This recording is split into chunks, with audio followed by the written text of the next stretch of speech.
Baik, Assalamualaikum warahmatullahi taala wabarakatuh. Alhamdulillah, saya harapkan kamu semua berada di dalam keadaan sihat dan bersedia untuk meneruskan pembelajaran.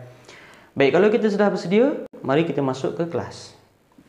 Baik, hari ini kita akan belajar bidang sirah. Tajuk dia adalah Hijrah Membawa Rahmat. Daripada kelas ini, kamu akan pelajari satu perkara sahaja, iaitu pengertian hijrah. Baik, Ustaz mulakan dahulu dengan pengertian hijrah. Hijrah bererti perpindahan daripada satu tempat ke satu tempat yang lain, atau daripada satu keadaan kepada keadaan yang lebih baik.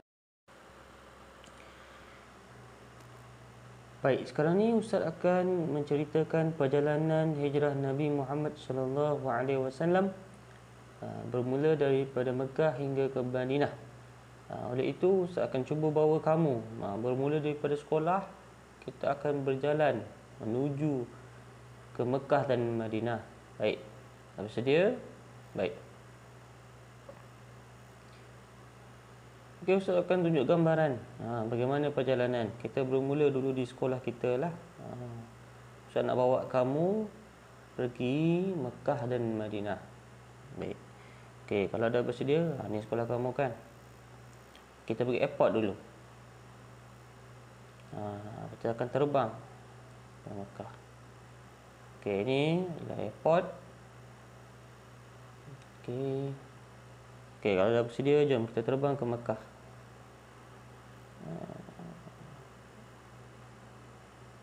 Perjalanan yang agak jauh kamu tengok. Alhamdulillah, kita dah sampai ke Mekah. Ini adalah tempat kelahiran Nabi Muhammad sallallahu alaihi wasallam. Tempat awal penyebaran agama Islam. Kemudian kita tengok dulu jalan-jalan di sekitar Kaabah ni. Dalamnya ada apa? Kita tengok. Baik, saya bawa kamu ke dalam masjid. Kita tengok Kaabah. Oh, kita sampai pada waktu malam.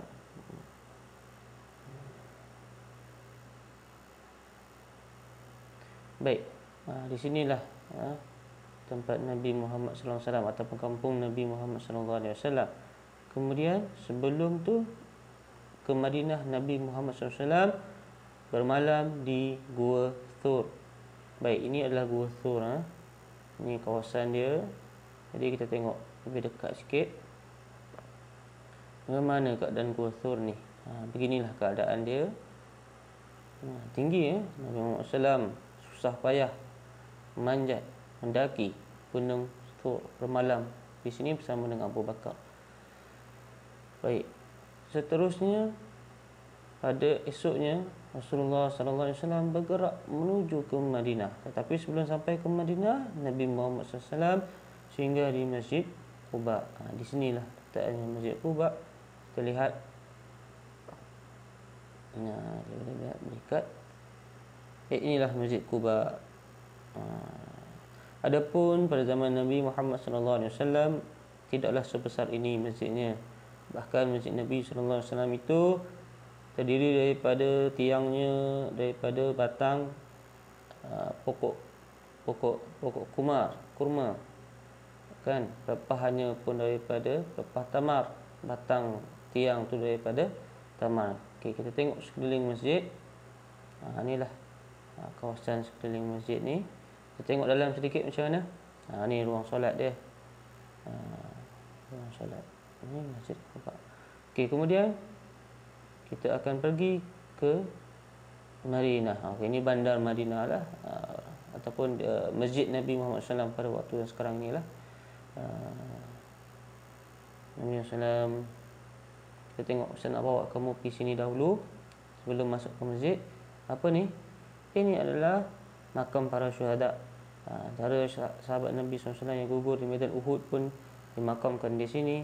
Kita lihat kubur mereka, simple saja, hanya ada batu sahaja, tidak ada nama dan sebagainya. Para sahabat besar Nabi SAW pun dimakamkan di sini. Kemudian kita cuba masuk ke dalam masjid.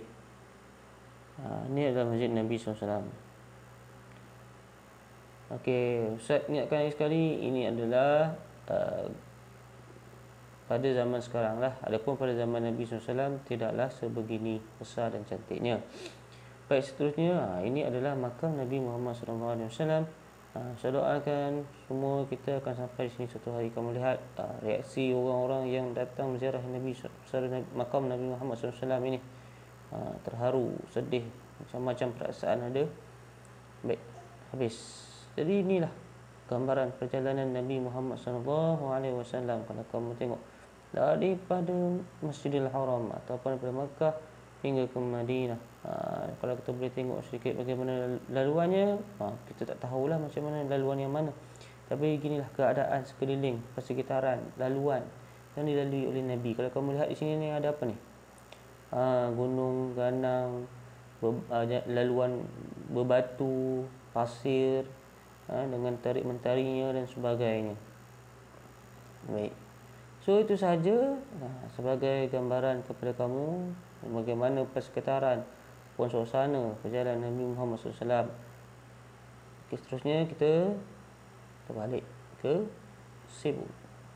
Baik, itu saja kelas pada hari ini. Sekian, terima kasih. Assalamualaikum warahmatullahi wabarakatuh.